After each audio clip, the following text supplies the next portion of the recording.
বর্তমান অস্থিতিশীল ও সংঘাতপূর্ণ পরিস্থিতির আলোকে দেশটিতে এক ভয়াবহ মানবিক বিপর্যয় তৈরি হয়েছে। সর্বশেষ তথ্য অনুযায়ী দেশটির বর্তমান অবস্থা নিম্নরূপ: জাতীয় শোক ও রাজনৈতিক অস্থিরতা। 40 দিনের শোক।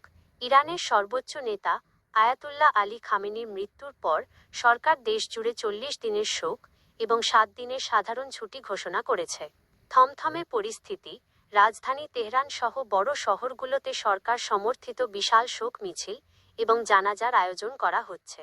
তবে বিদেশি হামলার আশঙ্কা এবং অভ্যন্তরীণ বিক্ষোভের কারণে পুরো দেশে এক চরম থমথমে ও আতঙ্কজনক পরিস্থিতি বিরাজ করছে। 2 জরুরি অবস্থা ও মানবিক সংকট। হাসপাতালে হাহাকার। যুক্তরাষ্ট্র ও ইসরায়েলের বিমান হামলায় হাজার হাজার মানুষ হতাহত হয়েছে। হাসপাতালগুলোতে আহতদের ভিড় উপচে পড়ছে।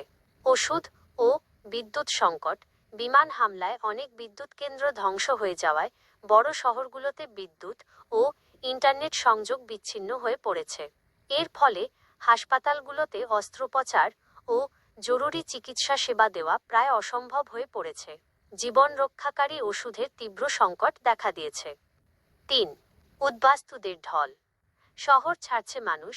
হামলার ভয়ে রাজধানী তেহরান, ইস্পাহান এবং সিরাজের মতো বড় শহরগুলো থেকে সাধারণ মানুষ নিরাপদ আশ্রয়ের খোঁজে সীমান্ত এলাকা বা গ্রামের দিকে চলে যাচ্ছে। এর ফলে এক বিশাল উদ্বাস্তু সমস্যা তৈরি হচ্ছে, যা সামাল দিতে প্রশাসন হিমশিম খাচ্ছে। 4 বৈশ্বিক প্রভাব।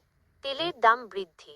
ইরানের এই অস্থিতিশীল পরিস্থিতির কারণে বিশ্ববাজারে অপরিশোধিত তেলের দাম আবারও ব্যারেল প্রতি $100 ছাড়িয়ে গেছে। এর ফলে বৈশ্বিক মূল্যস্ফীতি আরও বাড়বে বলে আশঙ্কা করা হচ্ছে। ইরান বর্তমানে তার ইতিহাসের অন্যতম কঠিন সময় পার করছে। বিদেশি সামরিক হামলা এবং অভ্যন্তরীণ মানবিক সংকট দেশটিকে একযোগে পর্যুদস্ত করে ফেলেছে।